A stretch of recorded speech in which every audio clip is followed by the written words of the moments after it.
corner of the internet. I'm Shannon, and today I've got a fun book video to share with you guys. Over the years, I get so many comments on my book-related videos that say things like, oh, I'm in such a slump, I need to get out of it, I don't know where to start. So I thought I would come on here and share with you guys some books that I think would be really great if you're in a reading slump and you need to just pick something and try to get over it, or even if you're not in a reading slump. These are all great books. So I tried to pick from a bunch of different genres, so no matter what your personal taste, hopefully there will be something in here that you might like. So let's just get on into it. The first book here is one of my all-time favorites, and it's called The Best Kind of People by Zoe Whitall. Zoe has a new book coming out, I believe, in August, and I am so excited to read it. Zoe is a fantastic writer. She's Canadian. I follow her on Twitter, and I just absolutely love her. But this book is, if you love family dysfunction, which you know is a genre that I love reading about, I think you would love this one. It's the story of a family. And, you know, they're an upstanding family in this community, and one day the dad, who's a teacher, gets accused of like sexual misconduct with one of his students. And the story is about how the family deals with it, the mom and the two kids. He's not really a big part, I mean, he's the main part of this, but he's not really a character in this too much. It's about how the family members deal with it. And this book has one of the, no, not one of the, I'm gonna say the hardest punching final lines. I read that last line and I sobbed like a child for a couple of minutes. It was so sad and it hit me in the face like a ton of bricks. I love this book and would 100% recommend it to everyone. Next up, we're going to shift genres here, and this is Trigger Warning by Neil Gaiman. This is a collection of short stories. Neil Gaiman is a fantastic writer, and he writes for TV and books, mainly books, but he's also written, if you watch Doctor Who, he's written a few of those episodes, some of my favorite Doctor Who episodes.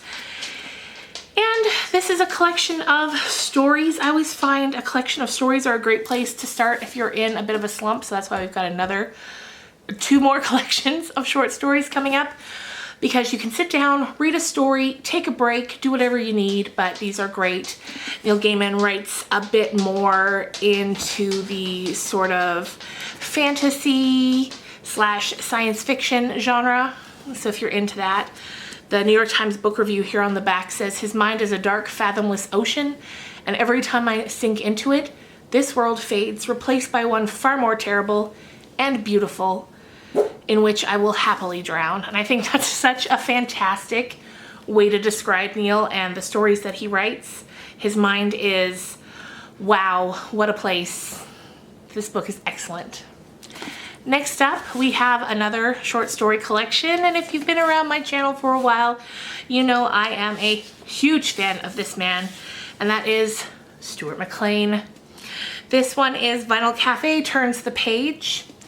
This was, I believe, the final Vinyl Cafe book that was released. He's since passed away, unfortunately. So he has a series of books, there are many, and they all have the words Vinyl Cafe in the title. It's about a family. Dave is the dad, and then his wife and his two kids. And Dave owns a record store, which is the Vinyl Cafe. And all of these stories are just about him and his family and the town that they live in. And some are so funny, I will laugh until there are tears in my eyes. And some just hit you right in the feelings. I've often on this channel spoke about his Christmas collection, Christmas at the Vinyl Cafe. I love it so much. If you're not just in a reading slump, but if you are in any kind of slump, if you're feeling down, if the state of the world has you feeling sad, pick up one of Stuart's Vinyl Cafe books. You won't regret it. The stories are all so fantastic. Again, Canadian, love that. And you can't go wrong. No matter which one you pick, you cannot go wrong. So there's that. Oh, next up, Then She Was Gone by Lisa Jewell. To me, Lisa Jewell is an automatic buy, first of all, but she writes books that are really engaging. They're really quick and easy to read. You're not going to struggle through a Lisa Jewell book, at least not in my experience. And I find a lot of people that I talk to that love thrillers, psychological thrillers, love Lisa Jewell. And this was a great one. This was probably one of my favorites, but I've loved every single book that I've read by her. I would recommend starting here, I think. But honestly, again, you can't really go wrong. Just grab one, give it a try. If you love thrillers, psychological, I feel like you'd love Lisa Jewell. For sure. All right, next up, this is going to be for the lovers of any sort of historical fiction, especially if you love stories about World War II. And this is from one of my favorite authors, Kristen Hanna, and this is The Nightingale. You guys, this story is, first of all, it's pretty thick, but despite that, don't let that put you off. It's a quick read. It's really engaging. It's so good. This book is about two sisters, like I said, during World War II. Two sisters having very, very different experiences. One is a mom and wife who is now dealing with a German soldier who is billeting at her house. The other is sort of in the thick of it, in the city, sort of trying to get word out, trying to, you know, more of an activist sort of role.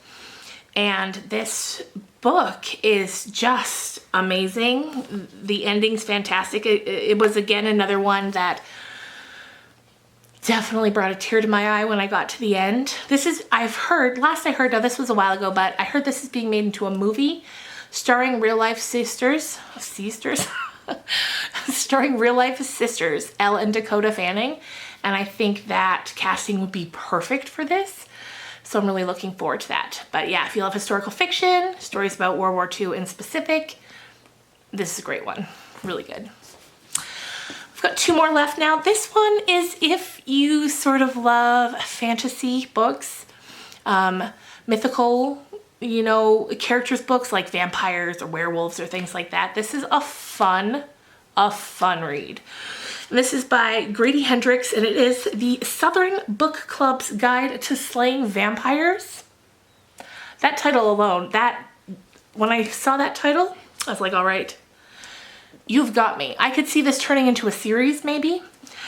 And the book is exactly what the title makes it sound like. A group of sort of middle-aged women who have a book club get wound up in the thick of a vampire in town. At one point he's part of the book club. It's just a wild, really fun story. So if you're looking for something like that, I think you would love this. If you love vampire stories and like that sort of like where it's like a group of middle-aged moms doing detective work and some physical terrible work about this vampire. Like I love that kind of fish out of water story, like people where you least expect them, middle-aged moms hunting a vampire. Like that's so good. So if you think you'd like that, would definitely recommend. And finally, again, if you've been around this channel for a while, you know I love Stephen King. I love him to pieces, and one of my favorite format to consume Stephen King is in his short stories. I feel like he is the master of short stories. His novels are great, but I find sometimes because they're so long, they can get a little long. But his short stories, he packs such a punch in such a short amount of time. And this was actually the first short story collection of his I read probably 10 or 12 years ago now. And that is Full Dark, No Stars. I love that title. And this book is so good. So good. It has, let me see here, 5 stories. And 1922, that was made into a Netflix film. It's just so good. I love here too the dedication. It just says, for Tabby Still, which is his longtime wife, Tabitha. I love that. So yes, if you like Stephen King, if you like being a little spooked out, 1922 kicks it off, and it is a doozy. If you love that, This is a good one. Four Seasons is also a good thing, another good one of his.